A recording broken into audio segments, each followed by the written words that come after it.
Hey guys, welcome back to another episode of Opposite the Monitor. I'm Scott. I'm Anthony.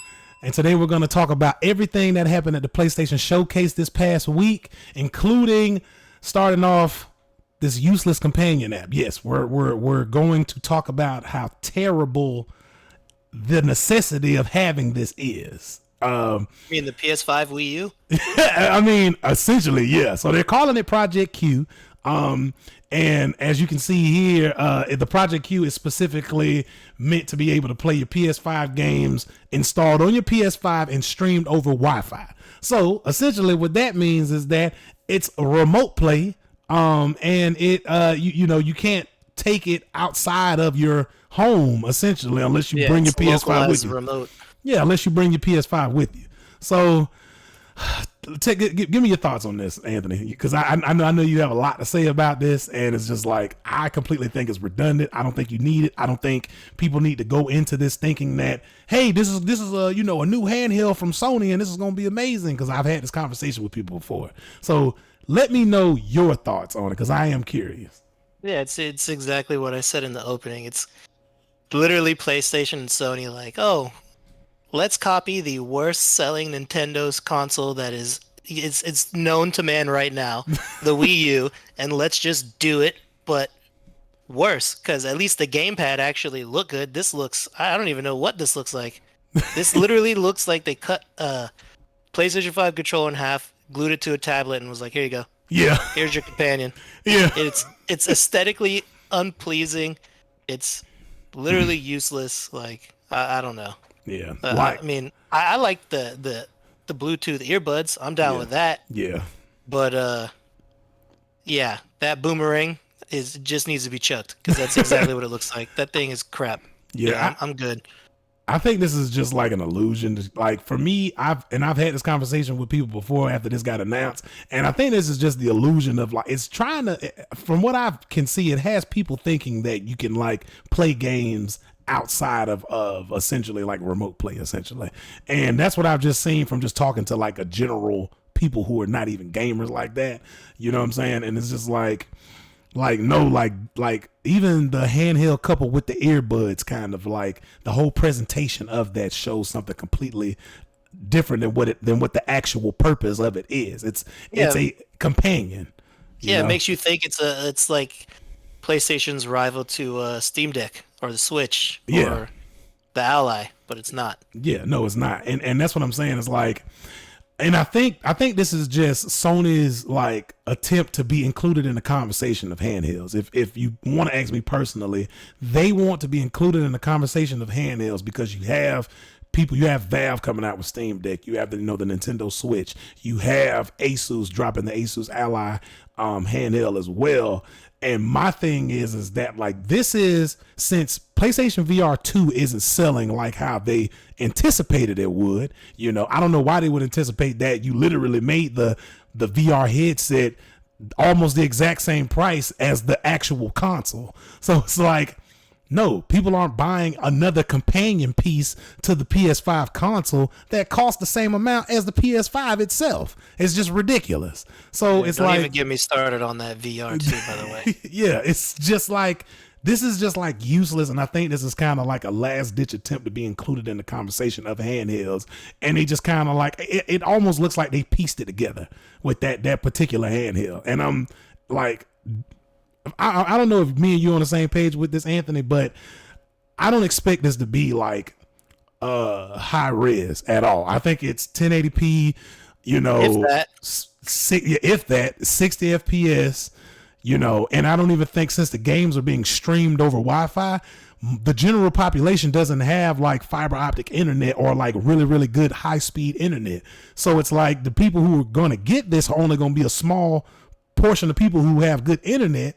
And even if the screen is 1080p 60, that's not guaranteed that you're gonna be running the game at that resolution anyways. So I think, because you have glitching, you have lagging, rubber banding, all that stuff. It all depends on your bandwidth. And this is my thing. If I'm already home, why would I play on a tablet when I can play on like a 65-inch 4K TV? Yeah. Or you could It play on doesn't like make sense. yeah, or you could play on like a monitor with a high refresh rate. There are games that they're like Call of Duty runs on the PS5 at 4K 120. So it's like, why would I want to, if I'm an avid first person shooter player, why would I want to invest into this? And that's one question I would want like to hear from, our viewers is like, why would you want to invest into this? Is my question to them. It's like, I don't understand anyone who would want to invest into this. You're better off buying a Nintendo Switch. You're better off buying a Steam Deck. You're better off buying an Asus ROG Ally. You're going to get more bang for your buck out of those products versus this. You know what I'm wondering too, though? What? Like, I'm wondering if the companion is actually going to look like this, because that looks like just terrible photoshopping, like CGI. That doesn't look real. Doesn't look like it could ever be real. Just looks, it looks terrible. No, I think that's exactly what that's going to look like. Oh God, that's awful. Yeah, it was in the showcase. That's terrible. Yeah, it's in the showcase. It's what they're like advertising. It's what they're spending their marketing dollars on. They're not spending their marketing dollars on something that's a prototype. That's something that may look like a prototype. It looks like it shouldn't exist at all. It just looks so bad. It looks last ditch effort. It looks like, hey, what can we do really quick to kind of piece this together? That's what it looks like to me, in my opinion. So it's like, man, that's for me. That's an L. That's an L for Sony right there. That's an L for Sony, and I truly think that I think this is going to be something else that's not going to sell really well. Like it's better to just if you want to play your games in your house, like you can do that now via remote play.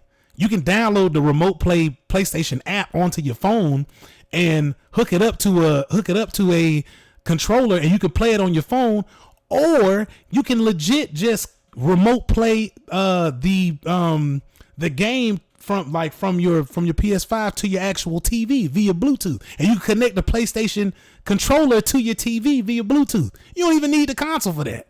So it's like there's so many other ways that you can go without spending money on this additional like companion piece.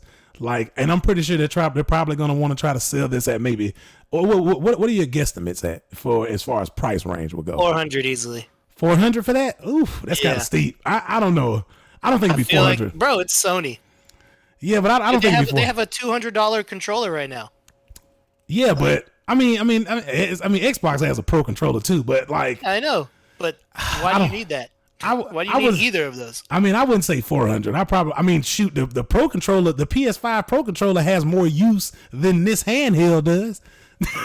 Like, depending on if you really need that use out of it, yeah. Like this, like I don't know. I probably would say maybe 200. I say $200, or like 150. Nah. Dude, not even the OLED Switch is that price. The OLED Switch is $350. I would be surprised but the OLED Switch does way more than this handheld does. Oh, I know that, but it justifies if the price. It's an OLED screen, they're going to use that to justify that cost. I don't know. I mean, Sony, like, I just don't know. I don't know. I'm still going with maybe 150, 200. If that handheld is 400, if that handheld is 400, bro, I will legit like blow a gasket. Just think about this though. Think about how tone deaf Sony has been on price. PS3 was $600.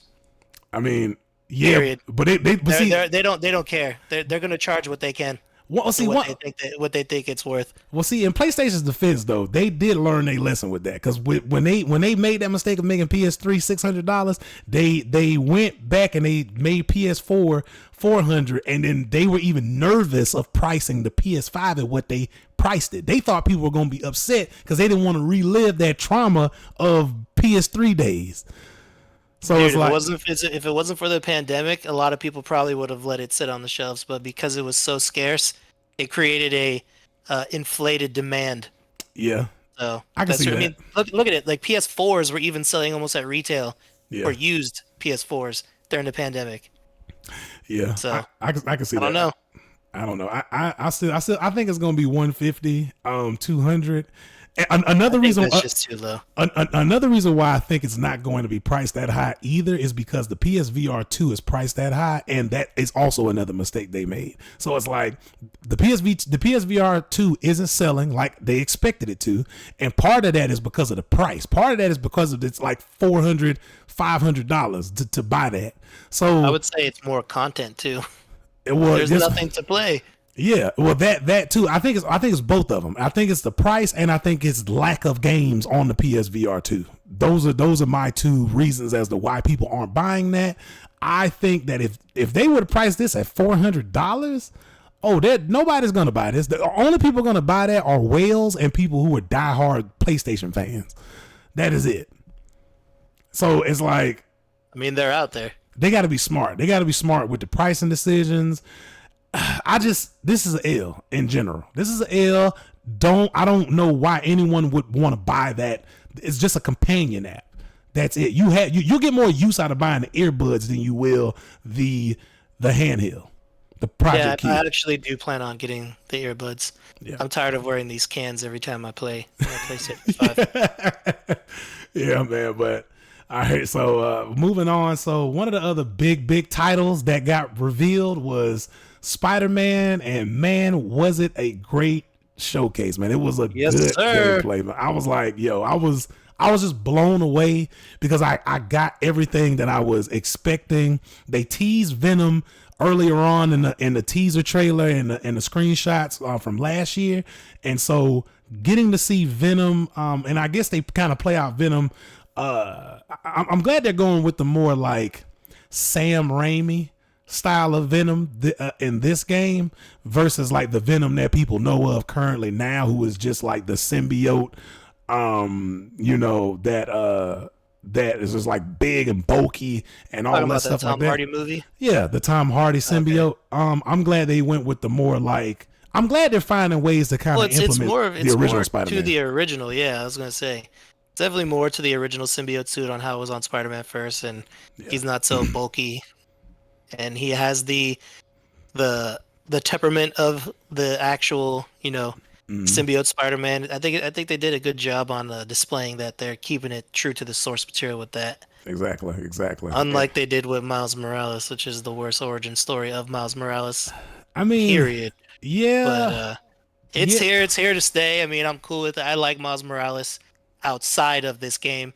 So I mean, did you? I'll still get it. I mean, like, I played both games. I played the original Spider-Man game, and I played the Spider-Man Miles Morales game that was like $50 or $40. No, the game is good. Yeah. I just hate the origin story. The origin story is just so bad from the game. Like, why did this experimental spider stay in Mary Jane's purse for like damn near a week, and then all of a sudden just crawls out at a homeless shelter? Spoilers, by the way, if you haven't played the game, which... You should have played it by now. That's your fault, by the way. You should have played it by now. Yeah, but it crawls out of her purse in a homeless shelter, bypasses dozens of people, and bites Miles. Like, come on, bro. That's so far-fetched and reaching. Like, it's just the worst origin story ever. Yeah, like, period. I agree. It is, like, unrealistic, irrational, illogical. You know what I'm saying? Yeah. But it's that's like we just have to do it, so we might as well just do it. To be completely honest with you, I think that having the whole entire like Spider-Man type of moniker like that is just useless. I don't necessarily think that, me personally, I don't think there should be a Miles Morales. To be completely honest with you, I think Peter Parker. Game? No, I don't. In general, I think Peter Parker is Spider-Man, and that's who needs to exist as Spider-Man. Now I can get behind the Spider-Verse. I can get behind pulling other Spider-Men from different universes and having like a multiverse type of thing. But it's like having the same scenario. Like, if you think about it, how I guess probable would it be that the same type of incident happened to another person in almost a similar way to somebody else? It's not, but that's why Miles Morales is an alternate universe. They're just blending it with the games. So Well, from the comics, Miles Morales has existed within the same like Earth, as, like within the same world as Peter Parker. Like he essentially was just introduced as like a black Spider-Man. That's kind of all it was. But my thing is that like I would prefer Miles Morales to have been an original character, in my opinion, that was something completely different. You know, even though he has completely different powers and abilities than Spider-Man does, he has some of the same basic fundamentals. But like, in my opinion, I think that Miles Morales should have ended up being something else instead yeah, of. but doesn't Miles Morales exist only because the other Spider-Man is just too old in Nah, in the original universe? I thought that's how it was.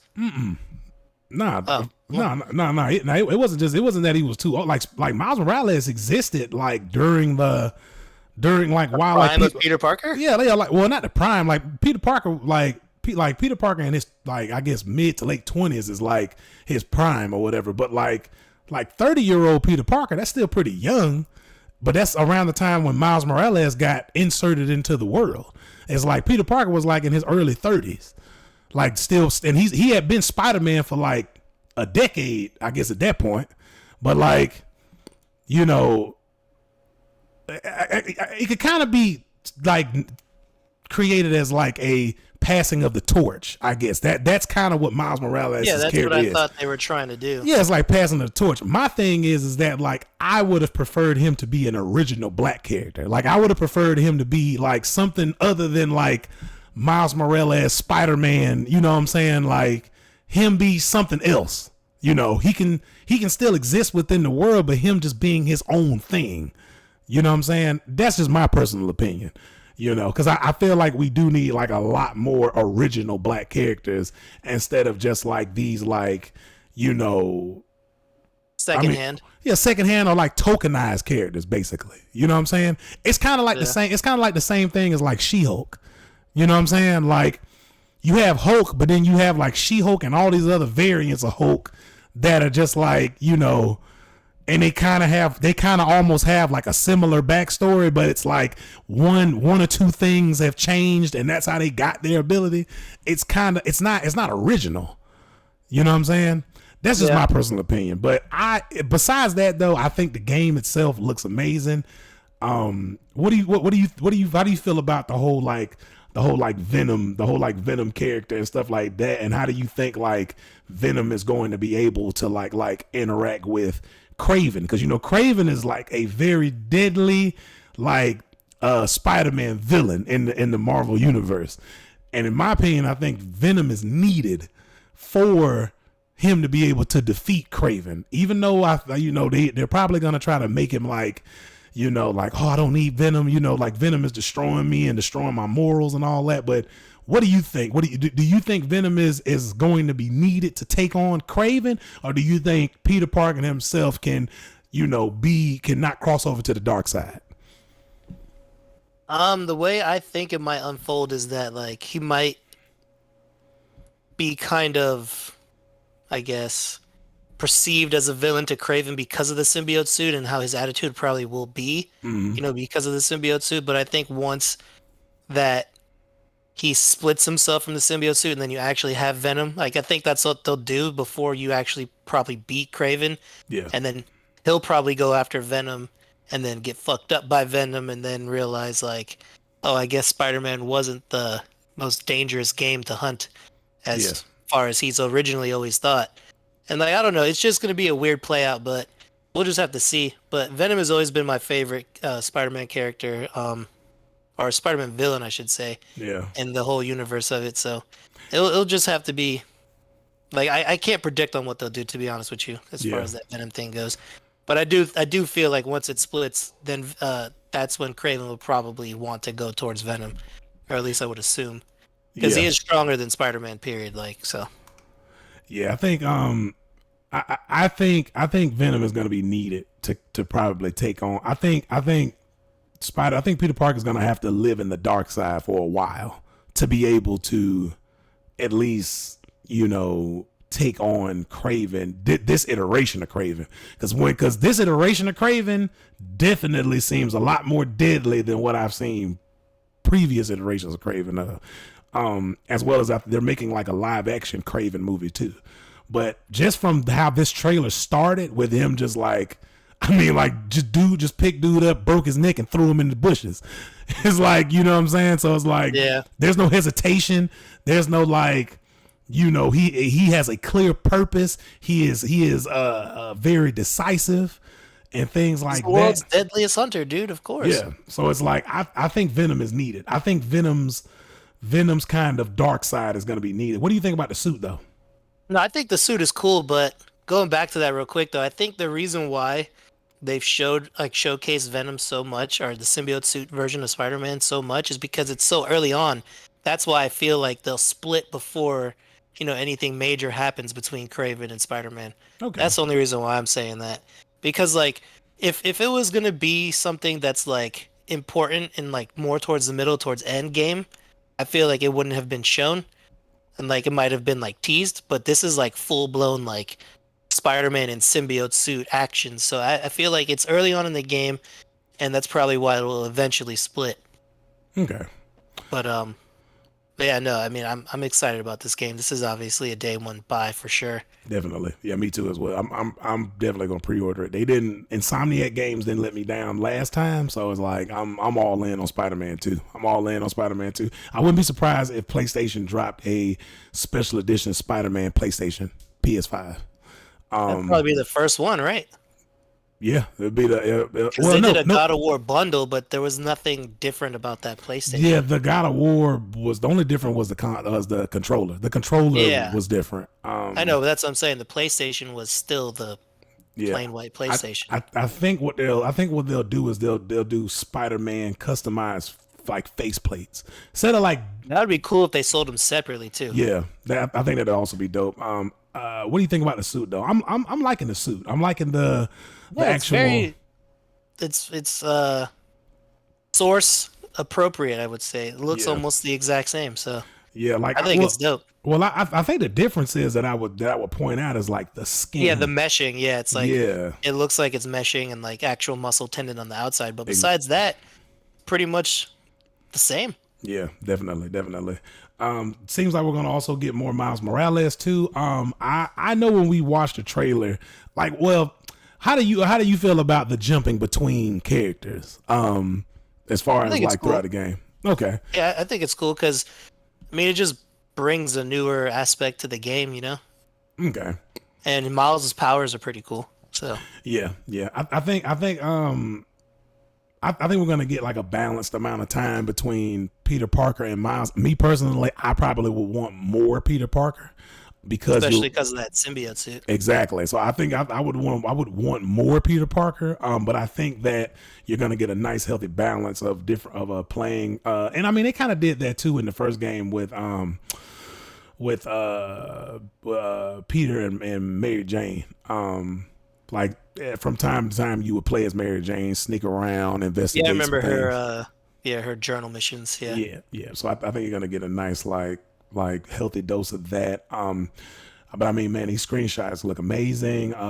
You know, even this shot of Miles Morales and the electricity ability that he has. He still has that camouflage ability where he can kind of go invisible, things like that. I mean, Spider-Man with the whole symbiote abilities and things like that. It's game shaping up to be really, really nice. I think that gameplay trailer that they showed is a good, and I mean, it was long. So it was like at least like 15 minutes of gameplay.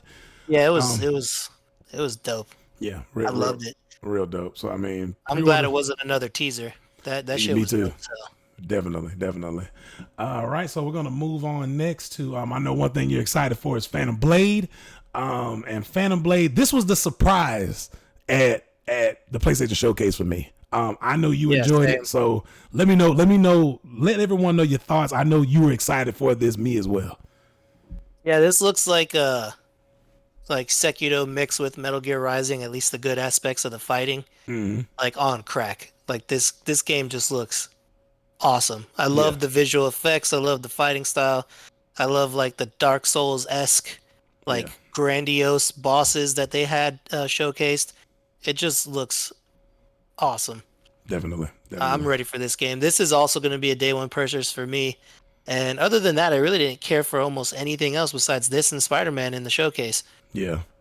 Yeah, this one here was a surprise for me. I definitely I think my vibes that I got from it from seeing the trailer was more so less like a Ninja Gaiden mixed with like a yeah, like Sekiro, like a Souls like game, but like the combat is super fast, like hyper fast, like Ninja Gaiden, but like you have just like the various enemy types that like Elden Ring or like the Souls games have.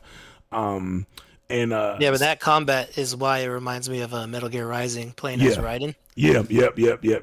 I actually remember that game too. That's the one where yeah, they had that new I guess it was like a new slicing gameplay, a game mechanic. Yeah, hack and slash. Yeah. Yeah, that hack and slash functionality that they implemented into that, where you can do more precise sword movement.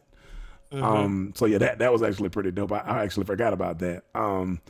But so this particular world that this is, I guess, crafted in, the developers name it Kung Fu Punk. And they go on to say that Phantom World, the universe that the game is set in, is a universe where many kinds of powers converge. You'll find Chinese kung fu, intricate machines reminiscent of steampunk, arts of the occult, and intriguing stuff that doesn't quite fit into any of these categories. So, and you can kind of see that with like the different type of enemy types, the different type of characters that they've kind of implemented into the game. This particular character right here, I don't know his name yet. I don't think they announced some of these other. I'm pretty sure he's a boss character, but he has like I'm assuming he's like an emotions type character, because his mask changes to different emotions, like from a smiling face to an angry face to a sad face, and I think that may play into I'm hoping that may play into his combat and his style. But this particular character reminds me a lot of some of the characters and enemies that I see in the walking simulator that you dislike so much. Death Stranding, Yeah, Death Stranding. Even though Death the Stranding, UPS simulator. yeah, even though Death Stranding is like a extremely boring game gameplay wise, the actual set pieces, the enemies, the bosses, the cinematics, top tier, god tier, like amazing. Well, yeah, look who made the game, you know? Yeah, and this particular character just reminds me of those bosses, those enemies. What do you think about the enemies and stuff that they kind of showed off in the trailer, as well as the combat too? I know we like the combat is like fast paced, hyper like precise, just kung fu, and I love kung fu in a lot of the games. I don't think we get enough of kung fu actually. I know we get a lot of like No, we don't. samurai ninja type of combat in games, but kung fu is like Still few and far between, though. exactly. I think the last game of kung fu that I could remember is Sifu, and that was the only game where it's like kung fu was like very prominent. So what do you think about just the enemy types that you've seen and stuff like that? Like, like, do you think like, do you like the style? Or Yeah. do you think you'll have like a hard time trying to like beat these bosses? Like, give me like an analysis. Well, yeah, that's why I said it reminds me of a Souls game because, like, the the enemies that they showcase, they're definitely over the top. They definitely look strong as hell. So, I mean, and it definitely looks like there's a good amount of variety through it too, which is Yeah, also a good thing. But yeah, no, definitely straight up Souls game. Like that dude with the line face cannon, that shit looks insane, and I guarantee he's gonna be hard to fight. oh yeah, definitely, Especially considering you're a dude with a sword and he's got projectile and probably movement on you. So exactly. I mean, yeah, it's gonna be kind of just like how playing any Souls game is. Gigantic, fast-paced attacks that you have to parry or Hmm. dodge, and yeah, it's gonna be fun. At least Definitely. from what we've seen, which is actual gameplay. So, I mean, that'll be cool. Yeah, even just the environment too. Like if you look at the Yeah. environment, the set pieces and stuff, man, it's just like you could tell it's Unreal Engine 5, and it's you know it's being Unreal Engine 5 is being used for this game, so you can tell it's Unreal Engine 5 even without it like reading about it. Oh yeah, how visually beautiful it looks. Yeah, Oh for yeah, sure. definitely. I'm excited for it. So just a little synopsis of the main character that you're going to be like playing as. They go on to say in Phantom Blade Zero, your soul, an elite assassin serving an elusive but powerful organization known simply as the Order. He was framed for the murder of the Order's patriarch and gravely injured in the manhunt that ensued. A mystic healer managed to save him from death, but makeshift cure only lasts for 66 days. So you only have 66. This game takes place within 66 days, which is crazy.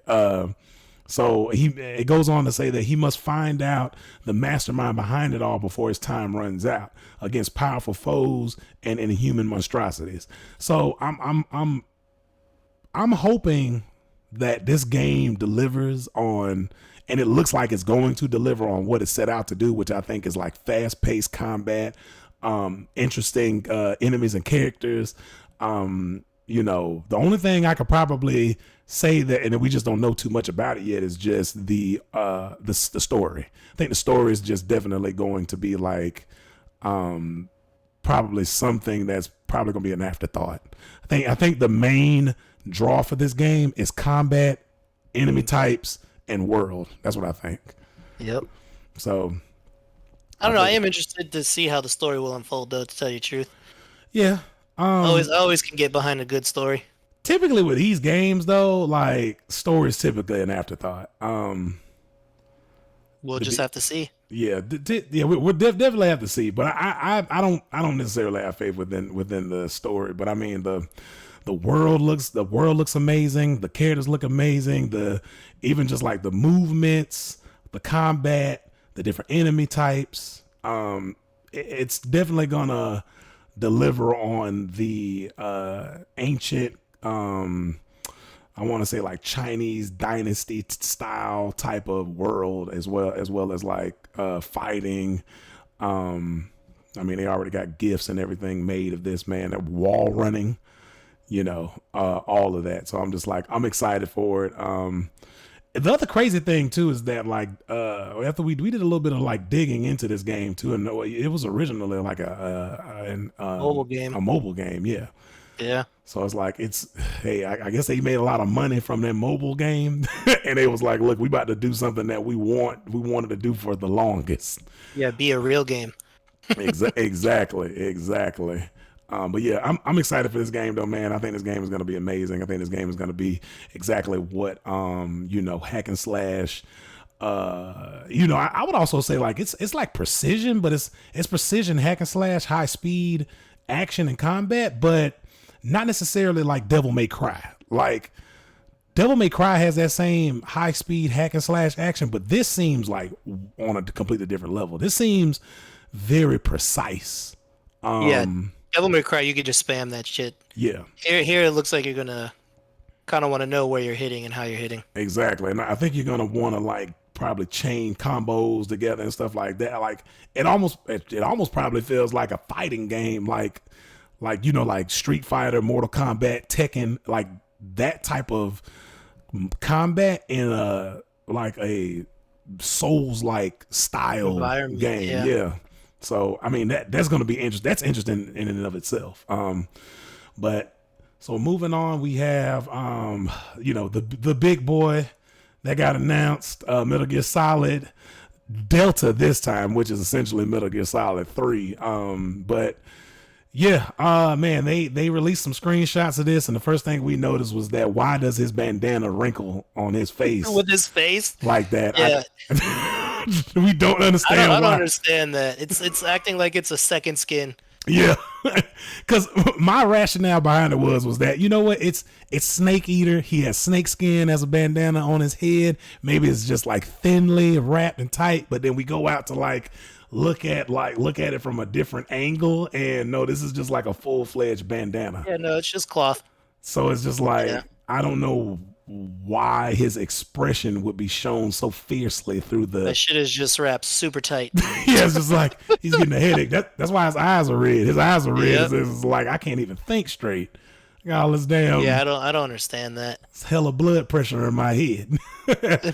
But man, Fucking pounding. yeah, but you know what? I'm excited for this. Regardless, man, I know you don't have faith in Konami.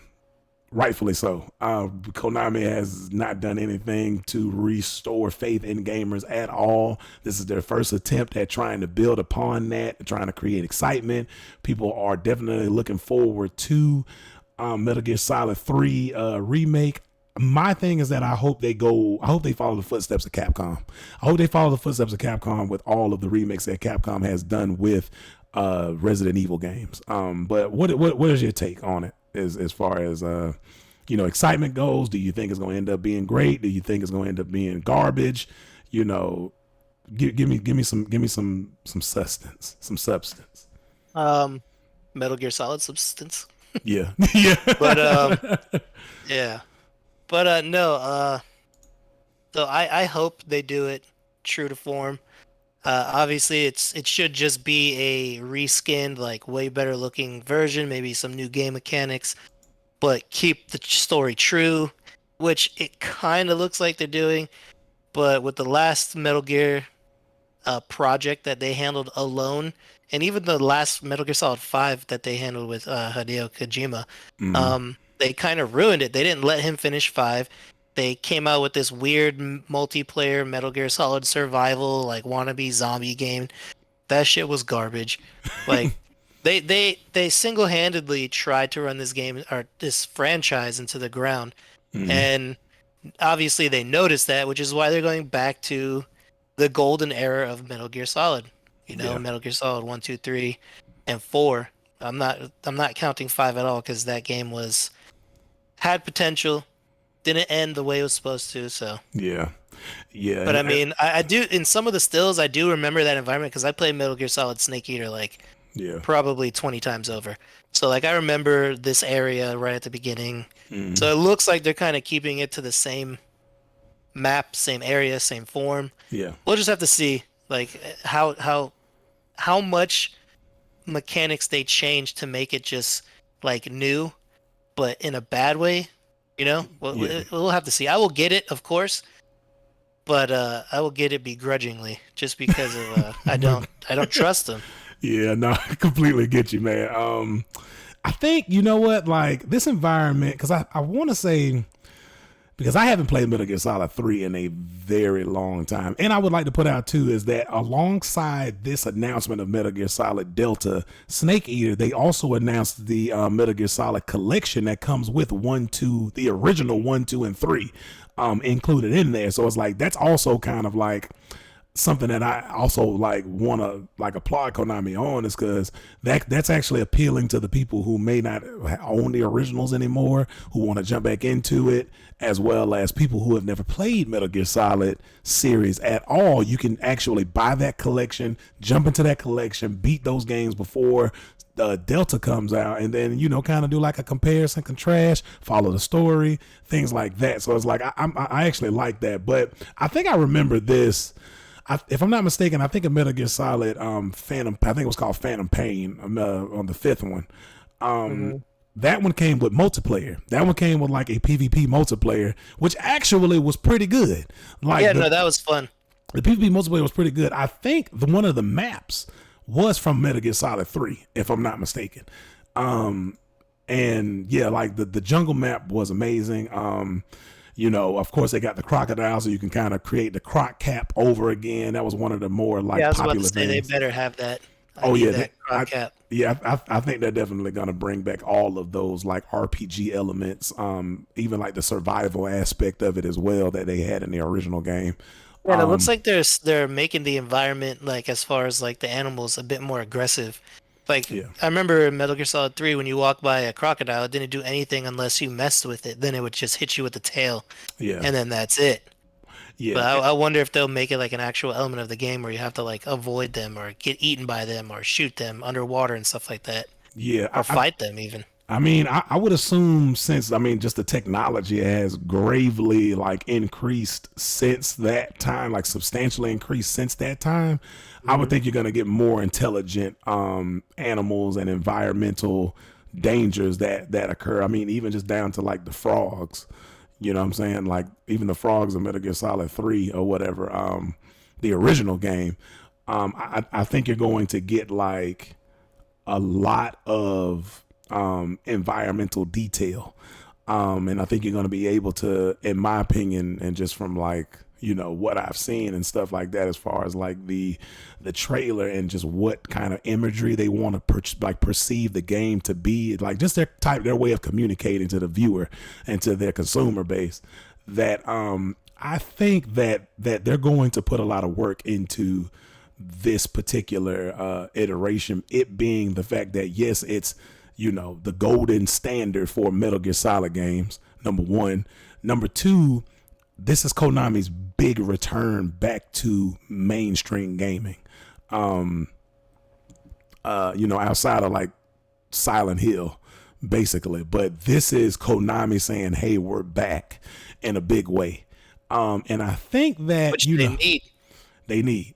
And they definitely need that. Yeah, and I think that if they do this correctly, this is going to be Konami's way of just being like, hey, we're going to be making more of these. We're going to follow the Capcom formula. And if they follow the Capcom formula to a T, oh man, Metal Gear Solid is probably going to probably be definitely outpacing Resident Evil. It's definitely going to be a big competitor to Capcom. It's probably going to make Capcom have to double down on some of the things and stuff like that.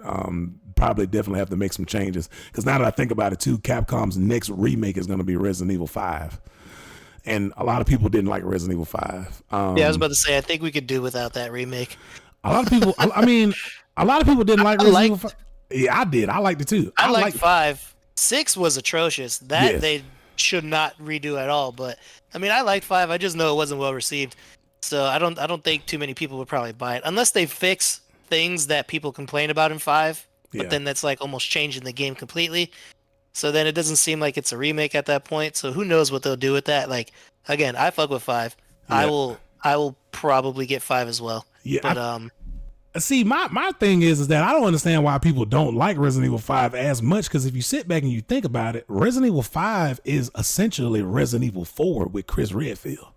Yeah, you just have a companion that actually does stuff instead of getting in your way. Exactly. So it's like, well, you actually have a companion that you can actually, let a real person control it too. Yeah, no, I know, but that's what I'm saying. Like, you could, it's a useful companion. It's not some bitch that's just constantly tripping and getting hurt or killed or kidnapped. Exactly. So like, I don't understand like the reasoning behind. I do honestly, because some one of the biggest reasons behind it is because that's the transition when it went from horror to action. Yeah. That's when people were like, yo, what are you doing, Capcom? You're Resident Evil is a horror game, a horror survival game.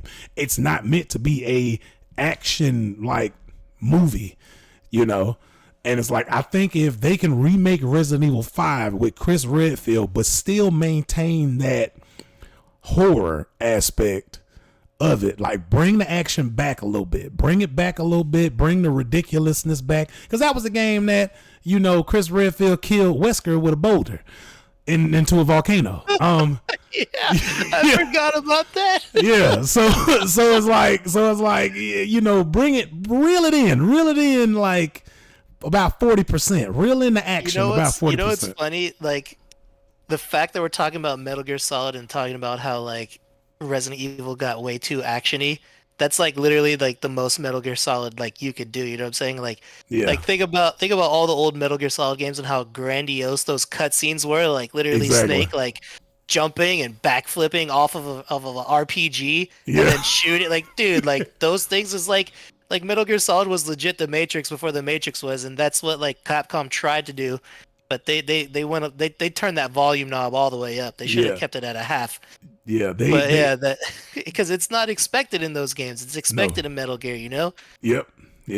Resident Evil, like there are no like robots and like augmented people in Resident Evil. Like Exactly. they're like, these are just normal human beings trying to survive in a world ran by a virus, you know. So it's just like Or some like weird mutation like leech thing that they inject into your blood like 4 and 5.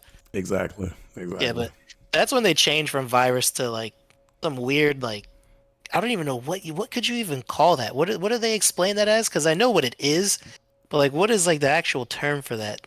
Like a host, like you're the host to this like weird alien type like mutagen. Like Well, that's what it is at this point now in 4 and 5. Well, in Resident Evil 5, it was dubbed as the Ouroboros virus. That was a new virus that had been being tested in Africa, and it was like this worm-like virus. Yeah, okay, but yeah, that's why when you get their headshot off, they still have that thing that like pops out. Yeah, like in Resident Evil 4. Yeah, well, Resident Evil 4 was a completely different virus. So Resident Evil 4, I know, but it was kind of like same aspect. Yeah, that's why I said Resident Evil 5 is essentially Resident Evil 4, just Chris Redfield. But yeah, in Africa. Yeah, so I'm excited for Metal Gear Solid 3 or Metal Gear Solid Delta Snake Eater. I'm excited for it. I'm excited, I'm gonna play it. I'm gonna play it regardless of whether or not I think Konami's gonna deliver on it. I just want to play it so then that way, if it's terrible, I can come back and tell you guys how terrible it was. You want to know what I'm wondering? How does Kojima feel about this? He's literally watching his baby get redone and just used as a cash grab, or somewhat on the outskirts of failing gaming production company. So, like, I wonder what his actual thoughts are on this, because this is his baby. This is his property. Like, everything about this is him. I really want to know how he feels. If I'm not mistaken, I think he may have already spoke on this before. In my personal opinion, I don't think he cares. I don't think he cares. I don't think he cares anymore. I don't think he's done with Metal Gear. He's like, that's it. I did what I needed to do. The main reason why I don't think he cares anymore is because he's kind of like, Konami's kind of fucked him over twice. Like, Konami fucked him over with Metal Gear Solid. Konami fucked him over with Silent Hill, with PT. So at this point, I don't think he cares. I think that Death Stranding is his baby right now. Death Stranding is he's working on Death Stranding too. So I know, but one sucked so much. Well, one as far as the story goes, amazing. Gameplay, I know the story will always be amazing because it's Kojima, but the gameplay was just terrible. Yeah. You have a piss baby that lets you know like these like invisible monsters are around you. Like, I don't care. Yeah. Like that was just bad. It's hard to get through, but I don't think he cares though. But I'm excited for this. I think it's gonna be pretty dope. But yeah, I think it's gonna be Metal Gear Solid. I think that's where it's gonna be at. Okay. I hope so. Yeah. But all right, moving on, we got Bungie. They announced this is actually a remake that I did not know of. I'm not too familiar with Bungie outside of Halo, but Bungie, I guess, apparently worked on other Marathon games. I think the first Marathon game was created in 1994, specifically for Apple Macintosh back in the day when people played games on Macintosh. Max played games? Yeah, I know, right? Well, I mean, Bungie made a game other than Halo, Halo and Destiny. That too? Yeah, like, but apparently, Marathon is a remake, and the game developers are going to try to capture that same kind of essence that was in the original games, but bring it to a more modern day updated formula, which seems to be the new formula that people are moving forward with as far as new game modes go. And it's going to be a sci-fi PvP extraction shooter. So get ready to be able to fight alongside your fellow friends as androids / robots, and extracting with different goods and materials and things like that. But the trailer looks amazing though. They call a little bit of a teaser, you mean? Yeah, a little bit of the teaser basically. But the the players or the player characters are known as cybernetic mercenaries, or known as runners basically, but they're cybernetic mercenaries. And kind of set the stage with that. But you know, Marathon they go on to explain that Marathon, the players will be engaging one another as cybernetic mercenaries known as runners, exploring a lost colony on the planet of Tau City Fourth, I guess. I don't know how to pronounce that. I butchered that terribly. In search of riches, fame, and infamy. Which, what does that tell you? I'll tell you what it means to me, but what does that kind of explain to you, just in that one little sentence, Anthony? I'm curious. To be honest, I don't know what that would even mean. Like, I don't know what this game is trying to be. I don't know if it's like gonna be like Destiny-fied. I don't. I mean, you know, it from what I'm hearing, it's kind of reminds me of Cyberpunk, but the anime more than, you know, the game. Yeah. So we'll just have to see. I mean, I really don't know what this game has to offer, because that trailer is just very minimal, and what they're even telling us right here is still very minimal, you know? Yeah. Me personally, all three of these terms sound like monetization.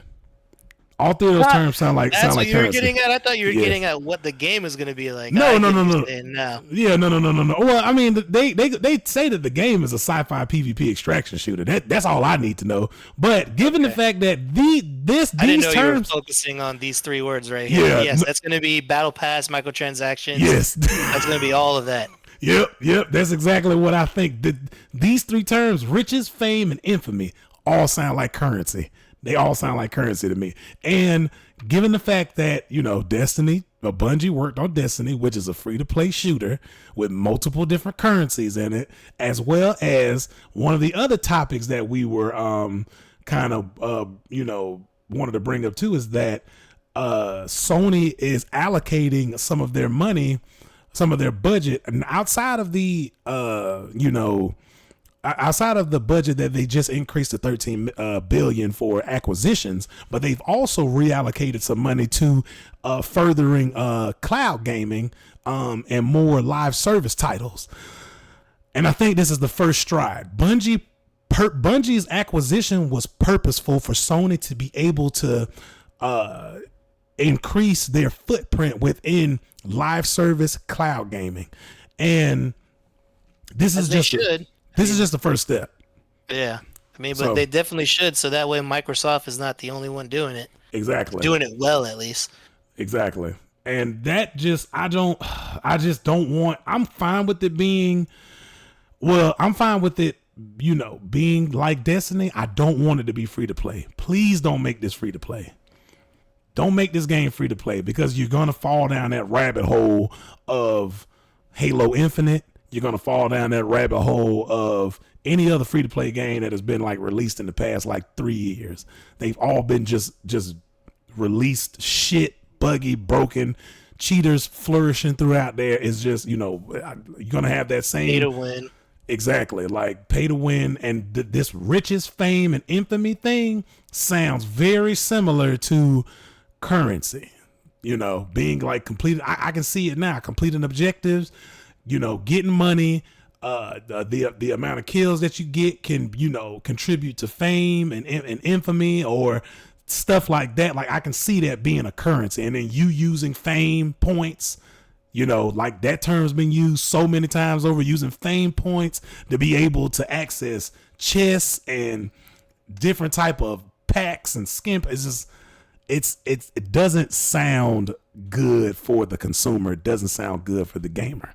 Like, I hope people will look beyond just the trailer, how cool it looks and stuff like that, and actually start paying attention to how they describe the game. But I mean, all in all, looks great, looks good. I'm hesitant. You know, it sounds like there's gonna be some egregious scheming behind the scenes. But yeah, transaction and gambling. Exactly. Microtransaction and gambling, bro. That's what it's come to now. But all right, so another game. Moving on. So another game that also got announced was Assassin's Creed Mirage, and one of the things that I wanted to bring up and point out was that it's not coming to Steam. So all you people that were expecting Steam and wanting Steam or whatever like that, Ubisoft is pulling the EA. You know, where their game is just only going. They struck an exclusivity deal with Epic Game Store, and you can only get it on Ubisoft Connect. I don't know what I don't know what the reasoning behind this is. Like, would you understand the reasoning behind this? Like, why would you put it on play? I could see they probably want to just get more traffic to their own launcher, but other than that, I don't know why they would give it to Epic. But if that's what they're gonna do, keep it off Steam. Should have just kept it on their own launcher and have people buy it that way. Exactly. But it's just weird. I don't know why they would choose to do that over Steam. It's counterproductive to even have this on Epic Game Store if all you wanted was people just go to Ubisoft Connect. I don't know, man. I think that the Epic exclusivity deal like strikes again type thing, and it's like I don't understand removing it from Steam when you have the best chance of making more money if it's on all platforms. You know what I'm saying? Oh yeah, for sure. But I mean, Assassin's Creed Mirage got announced, releasing October 12th of this year. You know, what do you think about the trailer? As far as like what was shown at PlayStation Showcase, I was excited for it. Well, not excited for it. I thought it brought back nostalgia to the original game. What did you think? Yeah, the exact same. I was actually happy for it, and I love the era that it's in, and that it's kind of going back to Assassin's Creed 1. And I like the fact that they brought back the traditional Assassin's robes instead of what's been going on with like Valhalla and Origins and all that stuff. It's just, I don't know, they're just reaching at this point, but I see that they're reaching back now and going to the original Assassin's Creed way, which this reminds me of 100%. And I actually can say that I am kind of excited for an Assassin's Creed game, which I haven't said since Unity. Yeah. So I mean, even though Unity was terrible. That game released buggy, broken. Okay. So Unity was terrible in the fact that it was broken. But once fixed, that game was awesome. I loved Unity. Okay. That game was dope. I didn't play it long enough to enjoy it. After the fact. Yeah, I put it down once I kept falling through the floor and just floating there in the nothingness. I put it down for a while, and then maybe 6 months later picked it back up, and it was fine. There was a few patch updates, and yeah, I mean the story was dope. The visuals were dope. You know that after the cathedral in France burned down, or at least a part of it burned down, they used that game to reconstruct the part that did burn down. Oh, actually, that just shows you. Yeah, that just shows you how meticulous it was for that environment, and that's why these games are awesome, because they are realistic into the real world and that real time era or period that it was in. So that's why I loved Assassin's Creed. I didn't care for Black Flag, the British one. I don't even remember that. Syndicate. Yeah, I didn't care for that one either.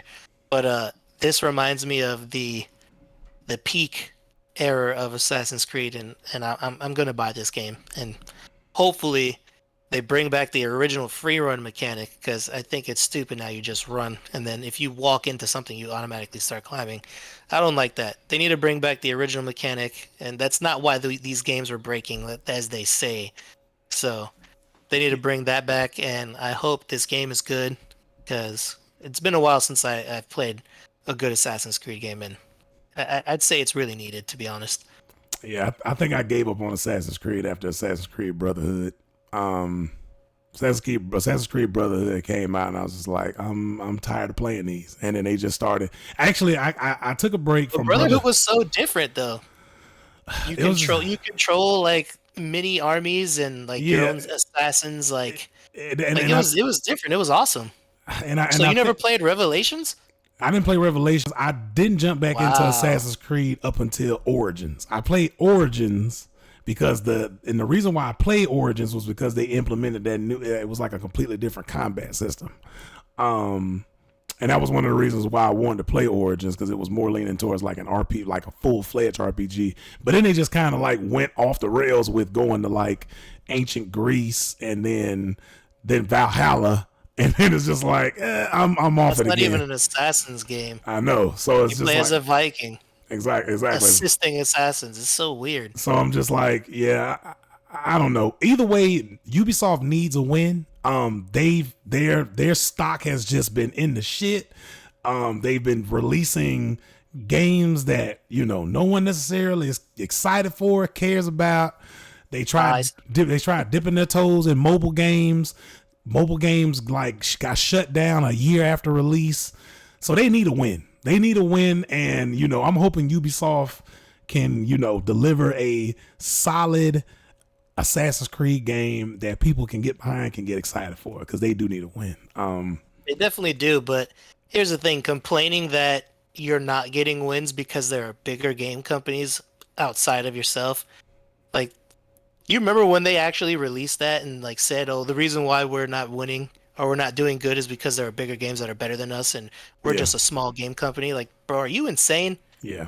Like that just shows you like the lead over there is just not doing what really needs to be done. Like, how can a company like Ubisoft claim they're not a big game company? Yeah, Are you kidding me? I mean, it's just like they've done so terrible with some of the products that they've owned. Like, they're running Tom Clancy into the ground.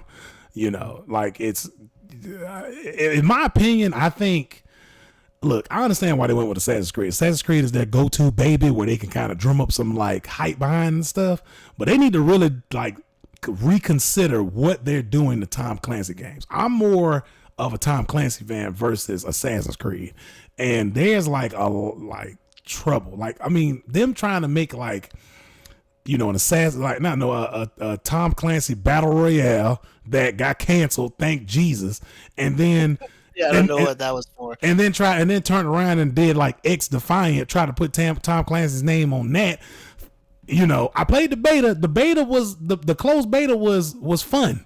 Like, X Defiant was fun. I still think that game needs to just be its own thing. And what it's done is kind of like it's like a hero shooter.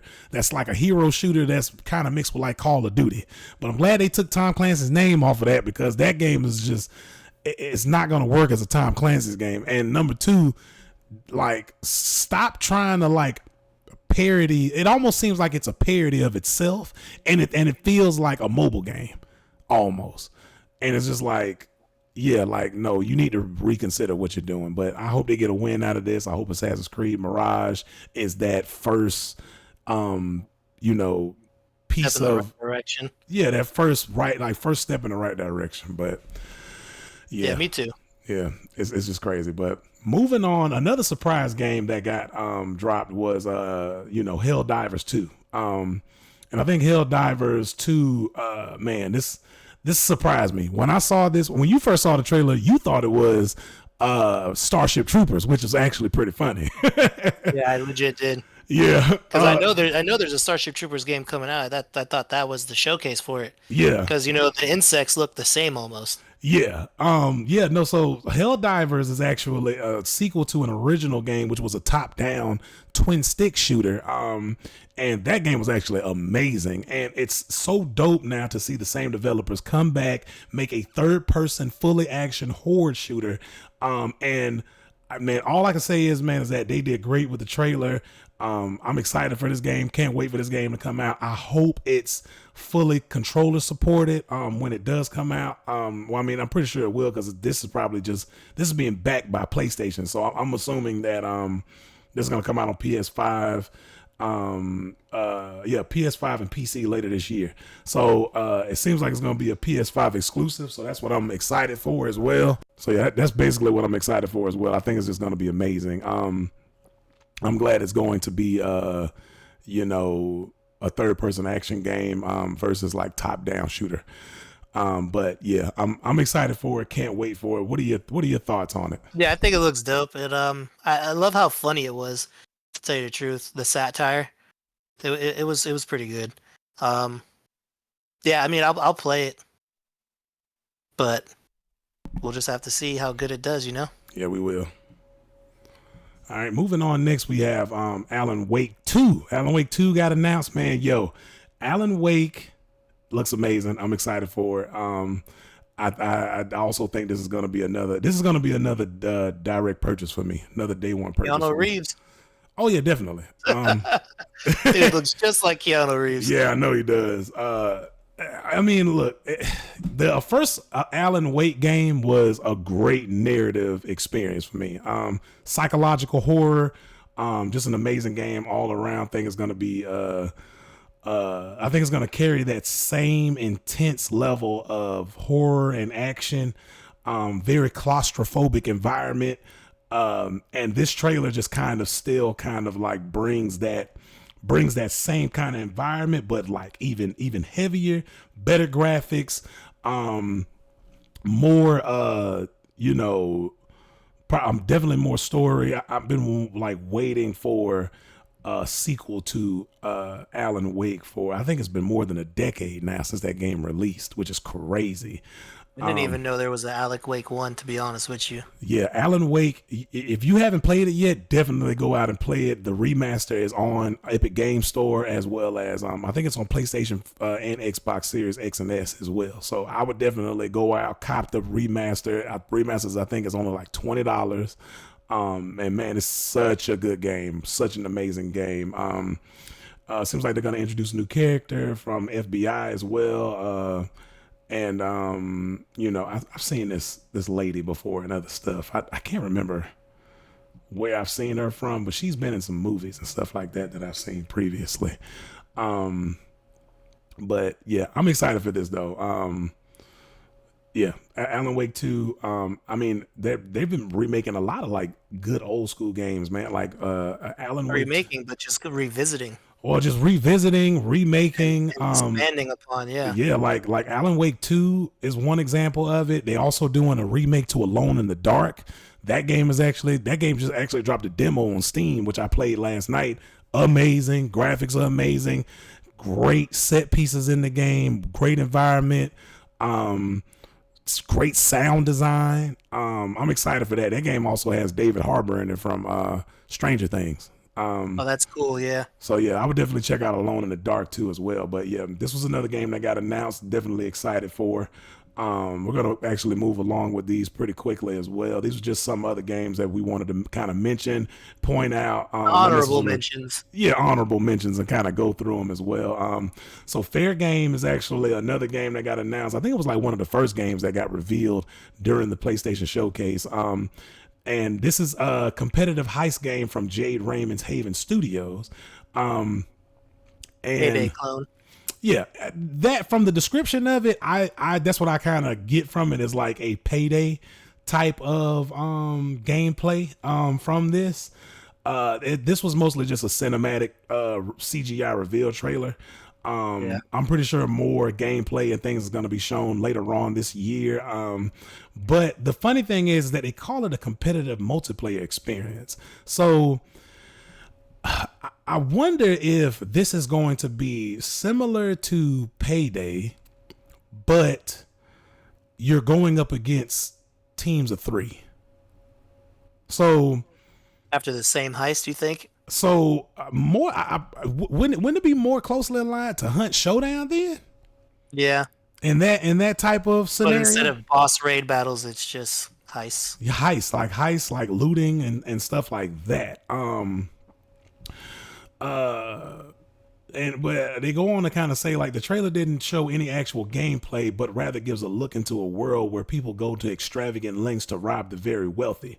FairGame seems players join an underground movement to rob the ultra rich and rebalance the scales. That sounds like something we need to do in real life.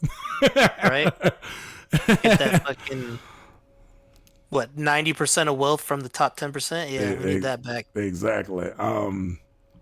But yeah, I don't know. There's not a lot of information on this game yet, but this is something that's on my radar as well. I want to learn more. I want to know more about this game.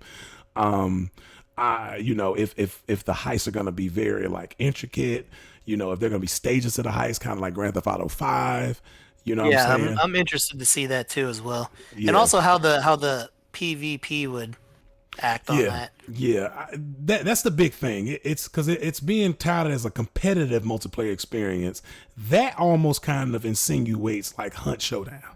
Yeah, And like you're so going up against another 3-man team or 4-man team, e- whatever exactly. the limit they put on the amount of people. Exactly. All right, so moving on, we have a nice little look at a return, another sequel, Ghostrunner 2. This is basically a speedrunner's wet dream, basically. And I know a lot of people, I know a lot of speedrunners who enjoyed the first game. They're most likely going to enjoy this. Very high octane action, platforming, puzzles, not necessarily puzzles, but a lot of platforming going on in this game as well. So I know definitely, speedrunners are definitely going to enjoy this as well as the first one. Do you have any takes on this one? Did it pique your interest? Anything look interesting about this to you, Anthony? I mean, the trailer definitely looked cool. Definitely that scene right here where the dude jumps out the hangar with the motorcycle and rides down the wall and is just going side to side. That shit looked dope as hell. So I'm honestly, yeah, I'm gonna be looking at this game when it comes out to see if it's anything for me. Okay. Because I like platforming from old school like Nintendo games and stuff like that. So I'm not much of a speed runner, but I'm sure I can get with this game. Okay. Well, I mean, if anyone's interested in this game, it's on Steam, Epic Game Store. I'm pretty sure it's on consoles as well too, the original game. So if you want to check out the original game, definitely go check out that first one. It's definitely, I think the first one was very more like speedrunner focused. I think this one's going to be more speedrunner focused as well, but it's probably going to give you a little bit more, verticality as well. They're probably going to give you a little bit more variety to the environments. So I'm definitely interested in this. I played a little bit of the first game before it came out. I think I got access to the beta when it first came out. But yeah, definitely going to be something to keep your eyes out for if you're a big speedrunner fan. But yeah, moving on, we also have a Concord. Here's another one that was also kind of interesting as well too. And this one is actually a new PvP multiplayer FPS that is being developed by Firewalk Studios, which is the most recent studio that Sony acquired, or that PlayStation acquired. I think within the past month or two. And not too much on this either. This was just a very short teaser trailer that they showed, but as you can see from the screenshots, seems like there's gonna be some ship, I guess kind of space combat, as well as possibly some land combat, given the image of the gun here with the weapons and things like that. Yeah, it reminds me a bit of Guardians. Yeah, Guardians of the Galaxy. I don't know. I don't know, man. I'm not gonna say I'm excited for this. I'm not gonna say that, I have to see. Yeah, we know gameplay. nothing almost really, so Yeah, I have to see some gameplay of it first, but it is a PvP multiplayer first. It's a first person shooter actually. So, I don't know. I like first person shooters. I like PvP gameplay. Still too early to tell right now. But it's supposed to be coming out to PS5 and PC next year. So definitely keep an eye on this game if this kind of piqued your interest.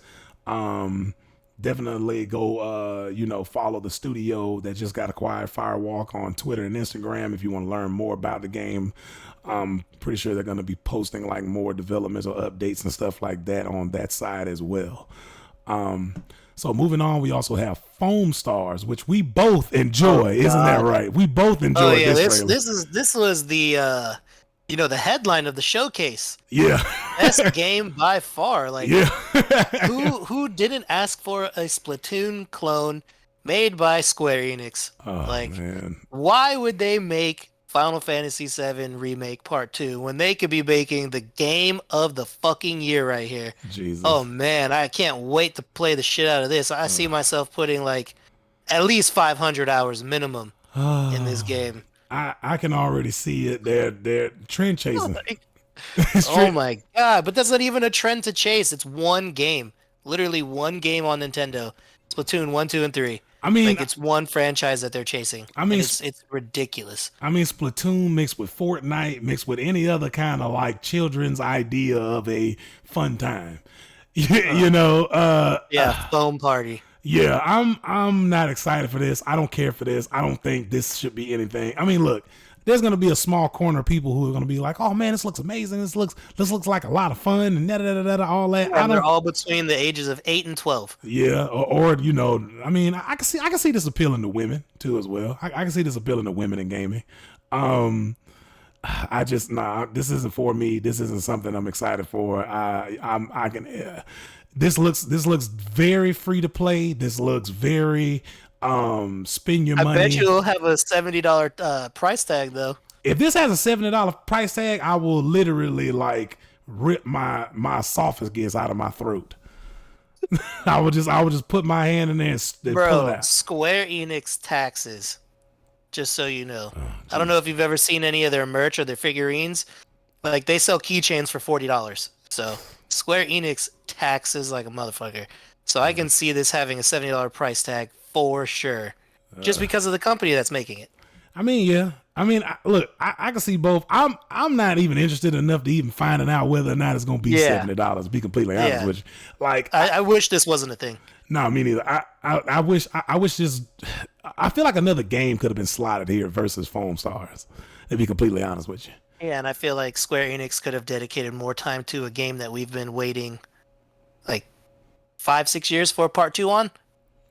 I mean, You know what I'm saying? I guess this is the reason why they sold off most of their properties to Embracer Group, or most of their development studios to Embracer Group to focus on. You know what? Given the fact that they do seem like money hungry as of late with NFTs and all this other stuff, I could imagine this being a free to play game, and they're making egregious microtransactions, trying to create a repetitive game loop, and then trying to make you feel like you have to spend money on this. I can definitely see them doing that. Well, I feel sorry for the 10 people that will be playing this because they'll probably have to spend a lot of money on it. Jesus, man, it's getting ridiculous. But oh man, but yeah, moving on to the last thing that I wanted to bring up was Dragon's Dogma, man. Dragon's Dogma got announced. You know, for anyone that has played Dragon's Dogma before, you know how amazing Capcom did like with this game. This game was literally a one of a kind type of game that got announced previously, and yeah, man, we finally get to see some gameplay. I think last year they dropped a teaser trailer, but this is just a full-fledged gameplay. You get to see visuals of the entire world. You get to see the different type of classes. I'm pretty sure there's going to be character customization as it was in the first game. You're also going to, I mean, you get to see like the different type of characters, the different type of enemies. Seems like there's a griffin there. It's like a big eagle. I think it's a griffin. Could be an eagle. No, it's definitely an eagle. No, it has 4 legs. I don't know. Yeah. It looks like an eagle to me. See the 2 legs in the back? Can you click on it? Does it make it bigger? Yeah. See? It looks like it's getting attacked by something. There's a human there. Yeah, there's a human on there. So there's like, yeah, I'm pretty sure there's a griffin. I don't know. We'll have to see. I mean, Look, I see the tail. Yeah, it's a griffin. it's a griffin and from the trailer. But yeah, like, I'm excited for this, man. If you like fantasy RPGs, this seems to also be co-op too. As well, which is also, I don't think Dragon's Dogma, the first one, was co-op, which is crazy. But yeah, I'm excited for this. Definitely, if you know Dragon's Dogma, you know it's gonna be, very open world RPG, full-fledged RPG. You're gonna get access to different combat weapons, shields, stuff like that, customization options. So yeah, and if you're not familiar with Dragon's Dogma, I highly recommend the original one to test out. Original one you can find on GOG for like $5. Wow, it's that old. Yeah, the original one came out in 2012, I want to say. I think the original one came out in 2012, if I'm not mistaken. Someone fact check me on that. Oh, yeah, here it is right here. Drop it in the comments. Yeah, first title in Dragon's Dogma series initially launched in 2012. I was right. Yeah. So, hey, man, that's if you want to test out the world of this game, you can find it. I'm pretty sure you can find it on GOG for like $5. But yeah, what do you think of Dragon's Dogma? I know you're not into like fantasy RPGs like this. No, not really. It's cool. It looks like it's filling like a spot because Elder Scrolls hasn't really done much Yeah, besides their remakes. So yeah, I mean, it's definitely filling in a much needed like hole that is left right now. So I definitely. mean, yeah. I mean, and we're not gonna get a Witcher 4, I'm sure, Well, because I'm pretty sure that's done. no, CD Projekt Red has announced multiple Witcher games. They're coming out with like they're But coming. a full-fledged Geralt Witcher 4? I don't know if it's yeah. They I don't know if it's gonna be Okay. like fully like Geralt focused, but there is a mainstream, like a mainline Witcher game being developed now, and as well as a That's bunch good. of like side like spin-offs and stuff that they're making as well. And it's all gonna be powered by Unreal Engine 5. They announced that like I Okay, think two cool. years ago or like a year ago. I thought the author though didn't want to make any other Witcher games because he didn't like Witcher 3. Well, no, the author has nothing to do with the actual like the developers. The so back in the day, and this is So he kind of like doesn't own it anymore. It's sold off. Like well, he well, sold it, at well, least gaming rights as far as it goes. well, no. So back in the and I could be butchering this story, but there was a that came out right before the TV show dropped, and also right like during the time they were making Witcher 3 Wild Hunt as well. But he didn't want to. CD Projekt Red wanted to involve the original author in the video game series because the video game series differs from the actual book series, and the author, he didn't want any part of the video game series because he thought video games were stupid. Literally, that's what he said verbatim. He Oh thought no. video games were dumb, and then he tried to retroactively sue CD Projekt Red to get money, and then they proved in a court that hey, you didn't want to be a part of this when we originally came to you, and now that The Witcher is one of the most popular games ever made, now you want to like be involved in it, and this is something that we're not going to involve you in anymore. And that's kind of how that kind of like got created with. But Oh, okay. So yeah, I just heard only like I guess a part of that story. Sounds like he's a salty person yeah, and petty he because is. you think video games are dumb, but it's one of the biggest entertainment industries in the world right now. Yeah, exactly. Yeah, He didn't have any. hold that L, dude. Yeah, he didn't have any vision. He didn't have any vision. He didn't have any forethought. So, but yeah, if you're excited for Dragon's Dogma, man, definitely go check out the original one. Can't wait for this sequel. Think the sequel's gonna take everything that we like from the original Dragon's Dogma and enhance it and add more and better things to it. And I also think that this game is going to have a similar release to Hogwarts, where it's just when you purchase it, you're gonna get the full game, and that's one thing I No love about. DLC. Cool. Nope, that's one thing I love about Capcom is that you're gonna get the full game because this game's developed by Capcom. So yeah, I'm excited for it. But that's it for today, man. If you guys enjoyed this content, I know we went a little long today, but there was a lot of stuff that dropped at PlayStation Showcase. That PlayStation Showcase was full, man.